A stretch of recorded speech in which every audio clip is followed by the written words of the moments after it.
kui kaks inimest saavad kokku, kes on üpris erinevad. Ütled kunagi erinevused, mitte kunagi erinevused ei ärrita. Ikka vahel ärritavad. No, ehk siis üks selline huvitav koht, mis on hästi palju nagu inimesi nagu mõtlema pannud, ongi see, et tervet mõistust ja vaadake, mis juhtuma hakkab. Oletame niimoodi, et mees, naine, tegelikult ei ole ju vahet. Oletame niimoodi, et mees on meil Belbini järgi on hästi tugev võimaluste otsija, ehk siis võimaluste otsija kirjeldab inimest, kes on hästi elavloomuline, positiivne ideede edasiarendaja, suhtleb kõigiga, teab kõiki, väga hea algataja, tema kõige suuremaks lubatud nõrkuseks on see, kui asjad juba liiguvad edasi, isu kaob ära, tahaks midagi muud teha. Ja olgem ausad, ega ta lõpetaja ja detaili inimene ka väga ei ole. See on hästi optimistlik edasiarendaja, alati märkab mingit võimalust, ehk siis ideede inimene. Teine tema tugev roll on innovaator. Innovaator on ka ideede inimene, aga erinevalt võimaluste otsijast, võimaluste otsija koos teistega suheldes idee areneb. Innovaator mõtleb ise ideid välja. Põhimõtteliselt lebab soojas vannis, siis tulevad sellised pärlid. Täiesti ebapraktiline. Ta ei ole võimeline isegi oma ideid analüüsima. Aga see, kuidas ta näeb keerulistele probleemidele lahendusi, see on uskumatult hea. Ta tuleb midagi sellist uut, mille peale me lihtsalt ei tule. Meil on jalad maa peal. Raamist välja mõtlemine öeldakse. Innovaator ütleb selle peale, kus need raamid siin olid. Ta ei ole, ta raamist välja, täiega. Ehk siis tegemist on tugeva ideede inimesega. Ja kolmandaks, selline toetav roll on talle kujundaja, kellest me juba korra rääkisime, otsekohene, jõuline, entusiastlik algataja, probleemide ületaja, takistust ületaja, kes saab tulemuse koju. Nii, lähme edasi. Tohutusega jõuline motiveerija. Meest on selline. Naine, elukaaslane, kuidas tänapäeval öeldakse, on hindaja, ehk siis see, kellest me hommikul rääkisime, see skeptik, analüütiline, ratsionaalne, rahu ise. Kõigepealt mõtleme, siis otsustame. Tark ei torma. Kriitilise mõtlemisega kõik asjad emotsiooni vabalt. Tuleb midagi tuttavat ette sulle, Kristjan? Jaa. Teiseks on ta teostaja. Ehk siis teostaja Belbini vaatuse nimi, kes on hästi süsteemne, plaanipärane organiseerija. Tema vaatab kõiki asju, milliseid samme peame tegema, et sinna jõuda. Kui enamik inimesi teeb tööd meie jaoks, enda jaoks, siis teostaja jaoks on meeskond tähtsam, ettevõte on tähtsam asutus. Ta teeb nagu ära sellepärast, et see on vaja ära teha, töö on töö. Me kõik kipume vaatama, eriti mõningad meist, ma siin nimesid isegi ei maini. Aga mõned meist. See töö meeldib, see töö ei meeldi. Ja ebameeldivaid tööd lükkame edasi. Teostaja ütleb niimoodi, mis vahet seal on töö, hakkame tegema. Ta lihtsalt süsteemselt hakkab ellu viima seda, mida teised on aidanud otsustada. Ehk siis plaanipärane, rahulik, praktiline. Otsustaja, organiseerija. Ja toetavaks rolliks on viimistleja, perfektsionist, detailid, täpsus, detailid, kvaliteetne nõude. Las ma teen ise ära, siis on korralikult tehtud. Ega see natukene sind ei meenuta? See meenutab natukene mind. Niimoodi natukene kuskil 78,5% ulatuses. Pluss midagi veel, eks ole. Aga vaadake, kui huvitav tuleb välja. Me praegu vaatame 3 erinevat rolli ja see on see suurem osa inimese iseloomustusest, aga vot see midagi veel paistab hiljem välja. Nüüd kujutage ette olukorda. Ma kirjeldan ka, ehk siis tegemist on strateegilise otsustava, süsteeme loova, täpsust armastava, korrektse, praktilise inimesega, kes tahab, et kõik asjad tuleb teha ette plaanitud, nii nagu ette plaanitud. Teine inimene, vaatame, proovime, äge, teeme, pole vahet, lähme vaatame, oi, läks puuste, pole hullu, teeme edasi, lahe, täitsa unsus, enam hullemaks minna ei saa, saab ikka, lähme, kihvt, see on nii mõnus mõte, teeme, äge, teeme uuesti. Ära vaidle, teeme kogu aeg, mina ei vaidle, teeme. Süke action. Ideaalis need 2 inimest täiendavad teineteist niimoodi, et see on uskumatu, nüüd tegib jube jama. Sa kas ärritad ennast kogu aeg või aktsepteerid. Ma ei taha olla küll perekonnaõpetuse õpetaja, aga Kristjan usuta seda lauset, et sel hetkel, kui sa loobud teise inimese muutmisest, siis elukvaliteet pere mõistes muutub paremaks.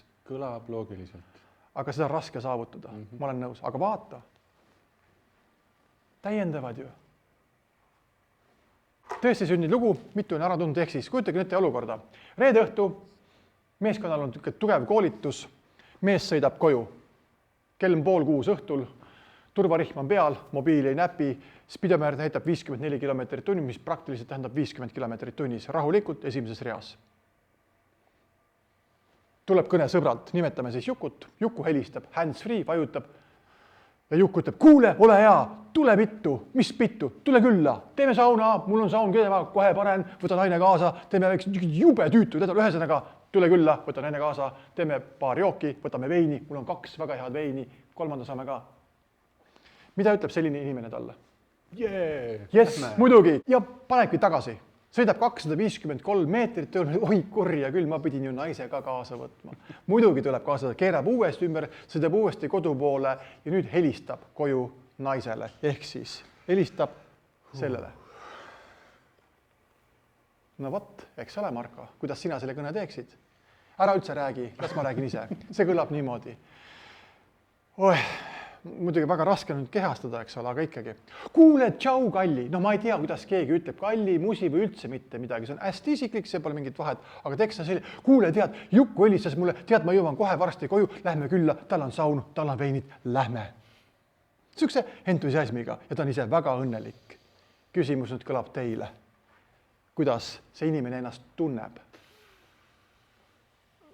Vale vastus, vale vastus, vale vastus. Vale, kuulge. Hindaja teostaja viimistleja tunneb ennast niimoodi, issand küll, 8 aastat abielus ja ikka ta veel ei ole minust aru saanud. Ta teab ju täpselt, et mul on kõik plaanid reede õhtuks olemas, mul on juba kõik valmis, nüüd ta lendab jälle oma mõttega, mille ta on saanud. Aga ta on ikkagi minu isiklik. Ohkab ja küsib, mis kellaks me minema pidime.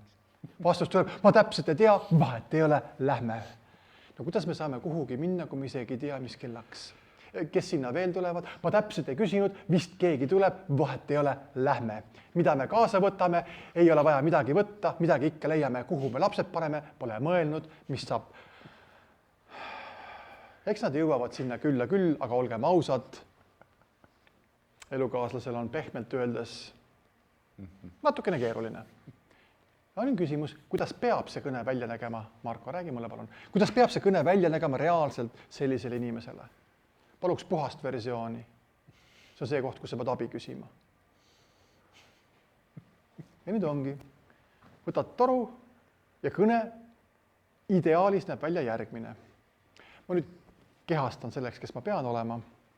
Siis küsima, ma räägin sulle, Helen, praegu, aga siis Kristjan siis jälgi, eks ole, kui sulle niimoodi helistatakse. Helen, tead, juhtus selline lugu, et Juku helistas täiesti ootamatult, täpselt 7 minutit tagasi. Ma lausa mõtlesin, mida ma talle vastan. Tead, ta kutsus külla meid. Ta ütles niimoodi, et ega ta enne 7 niikuinii ei jõua ja ta ütles, et ole hea, et võtaks sind ka kaasa. Tal on kodus olemas 2 tüüpi veini, kusjuures tal isegi pokaalid mõlema veini jaoks erinevad. Ja tuleks väga õnnelik, kui me tuleksime mõlemad külla, mitte ühtegi muud üritust ei toimu, riietus on mugav ja vaba, saun ei ole kohustuslikud. Jüri ja Mari muideks tulevad ka, kui vähegi jõuavad. Lapsed võib kaasa võtta. Tead, ma jõuan umbes 18 minuti pärast koju. Ole nii kena, äkki õnnestuks kuidagi su plaanid ümber vaadata, äkki õnnestuks, et korrigeerida. Läheks külla, see oleks väga kena sinust. Kuidas nüüd reageeriks seda tüüpi inimene? No pingutust on ju teiselt poolt tunda ja... Elus esimest korda, 8 aastat ja nagu nakti oskab juba suhelda.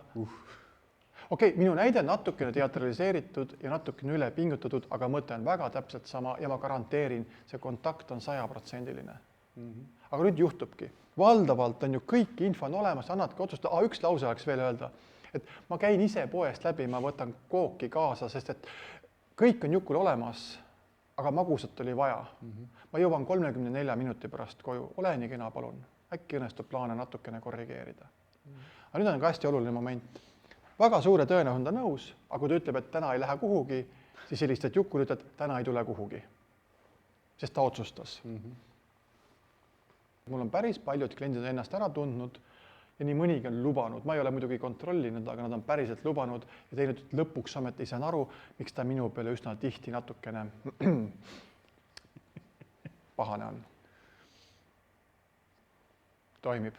aga jällegi perevaates hästi tundlikult, võtke mõistusega, pange see töö konteksti, täpselt sama efekt on. Ehk siis hindajale, teostajale ei tormata ulmeliste mõtetega, tead, siuke värk, nüüd teeme niimoodi, vaid hindaja juurde mõtled läbi, ta on hindaja, teostaja, tal on vaja infot, ta on plaani inimene, tuled rahulikult ja toimib. Ja teistpidi, kui see võimalustööd see innovaator ikka tuleb oma mingite ideedega, siis see reaktsioon peabki olema selline, et issand, nii tore, lähme kohe. Mis muideks võib teinekord juhtuda ka niimoodi, kui sa väga kiiresti tuled võimalustööd see innovaator, jaa, muidugi, lähme kohe.